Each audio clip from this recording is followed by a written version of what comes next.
We also know that impoverished communities, those populated by non-whites and the working poor, are more likely to have toxic environments. Environmental racism, which is behavior that involves a particular race or ethnic group experiencing unequal exposure to environmental hazards, thrives on the structural racism that relegates non-whites and the working poor to the least desirable communities. These communities are often the dumping grounds for waste. People who live on Native American reservations, in rural communities, inner cities, or working-class neighborhoods have a higher chance of being exposed to environmental hazards, such as recycling facilities and illegal dumps, than those who do not live in those communities. For example, in some cases, Indian nations are propositioned to host landfills, nuclear waste storage facilities, and incinerators. Despite promises of environmental safety, the U.S. Environmental Protection Agency has stated that even if constructed and maintained properly, poisons will eventually leak from such facilities.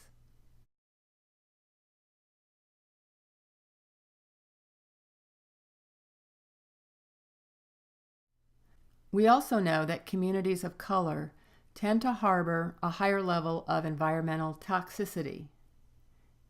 Environmental justice seeks to level the playing field by attempting to equally distribute those negative consequences of human life on the environment to all groups of people.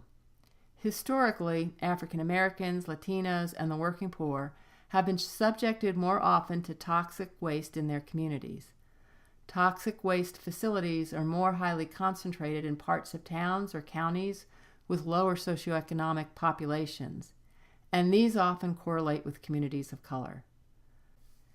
While there are also waste facilities in affluent and white neighborhoods, federal and state protections have been upheld more carefully to protect those communities. Unlike affluent neighborhoods, in communities of color, officials have been slower in responding to complaints about waste management.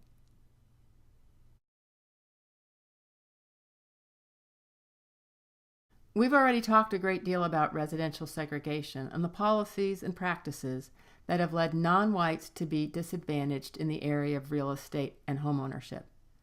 Another effect of geography, though, is the idea of gerrymandering.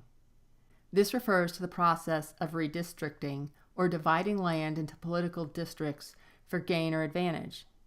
It became a strategy used to keep non-whites underrepresented by the government. Gerrymandering has often been used to break up non-white neighborhoods into different districts so that they will remain the minority and have less power as a group. If you weaken a group's voting power, you weaken the representation of the government and make it less likely they can effect change to improve their opportunities. To understand gerrymandering, you have to understand that those in power have the ability to redraw the district lines. Districts must have approximately the same number of inhabitants, but aside from that, lawmakers can draw the lines as they please. You can see what's going on here. One look at a map of district lines in nearly any state will reveal attempts to include party-friendly neighborhoods and exclude opposing voters. This is gerrymandering. So how would our different theoretical perspectives view the issue of land and property ownership? Functionalists view land and property ownership as a reward for hard work and a societal value that members of society agree upon. They see society in such a way that every position is connected and dependent on every other position within that society. Society rewards those that work hard, and homeownership and having land is a reward for that hard work. So if you don't work hard, you won't get the same rewards. Society is stratified, and this stratification is beneficial to society. And functionalists believe that land ownership is something that people agree upon because it is beneficial to society. It's necessary for society to function properly. Conflict theorists would see property and land as a limited resource and recognize that land ownership conveys power to people. Conflict theorists realize that not everyone starts out in life with the same resources, and that those in power will promote laws and policies to maintain their status. Conflict theorists would disagree with functionalists that social stratification is beneficial to society.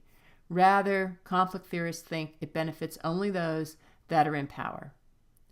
A central question for them would be how unequal should society be, and to what extent would equalizing resources benefit society as a whole? A central focus would always be how those that are in power maintain their power. And critical race theorists would focus on how the U.S. legal system has supported property rights for the white race, and how laws and policies have disenfranchised non-whites. Land as an asset and a resource becomes another dividing point in our racialized world. Land becomes another issue of subordination for non-whites, and how that resource operates to keep power away from non-whites. Blocking non-whites from land ownership maintains the power of the dominant class.